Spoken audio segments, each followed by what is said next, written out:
ఆడపిల్లలకి మరియు వాళ్ళ పేరెంట్స్కి ఒక క్షణము ఈ ఒక వీడియోని చూడాలని చెప్పి నేను కోరుతున్నాను. ముఖ్యంగా ఈ స్మార్ట్ ఫోన్ రావడంతో అందరూ కూడా దానికి అలవాటమయ్యి దాని ద్వారా మళ్ళీ సోషల్ మీడియాలో అలవాటయ్యి చాలా విషాదకరమైన సంఘటనలు నా దృష్టికి వస్తున్నాయి.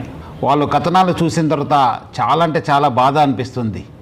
సో అందుకు మీ ముందు వచ్చి కొన్ని మాటలు చెప్పాలని చెప్పి నేను అనుకున్నాను.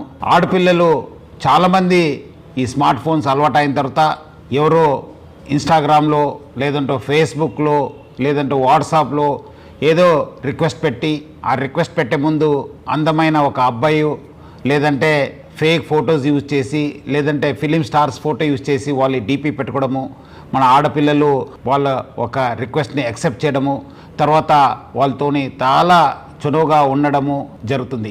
కొన్ని రోజు అయిన తర్వాత ఇట్లానే ఆ ఒక మాటలు వాళ్ళ ఒక పర్సనల్ ఫొటోస్ కావాలి, మీరు చాలా అందమై ఉన్నారు, చాలా స్వీట్ వర్డ్స్ చెప్పడంతో మన ఆడపిల్లలు కూడా ఏదో తెలియక వాళ్ళు పర్సనల్ ఫొటోస్ పంపడము, ఈ పర్సనల్ ఫొటోస్ పంపించిన తర్వాత దాన్ని ఆనే అబ్బాయి చేతిలో పెట్టుకొని ఒక రాక్షసుడిగా తయారవుతున్నారు.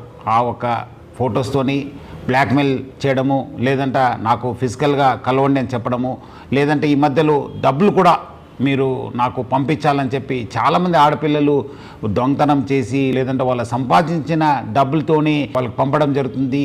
అంతా అయిపోయిన తర్వాత పేరెంట్స్కి చెప్పక ఎవరు కూడా చెప్పక చాలామంది బాధపడుతున్నారు, చాలామంది వాళ్ళ ప్రాణాలను కూడా పోగొట్టుకుంటున్నారు. సో ముఖ్యంగా ఆడపిల్లలు మీకు ఏమాదిరూ అన్యాయం జరిగితే ఇమీడియట్లీ మీ పేరెంట్స్కి లేదంటే మీ ఫ్రెండ్స్కి లేదంటే మాకు పోలీస్కి సమాచారం తెలియపరచాలని చెప్పి నేను కోరుతున్నాను. పేరెంట్స్ కూడా చాలా జాగ్రత్తగా ఉండి వాళ్ళు ఆడపిల్లలతోని సమయం కేటాయించాలి, వాళ్ళు ఏం చేస్తున్నారు, ఎక్కడ చేస్తున్నారు, వాళ్ళు ఎవరి దగ్గర వెళ్తున్నారు అనేది పైన కూడా నిఘా పెట్టాల్సిన అవసరం ఎంతో ఉంది. ఇట్లాంటి సంఘటనలు మీ దృష్టికి వస్తే మీరు ఇమీడియట్లీ డయల్ 100కి ఫోన్ చేయాలని చెప్పి కోరుతున్నాను.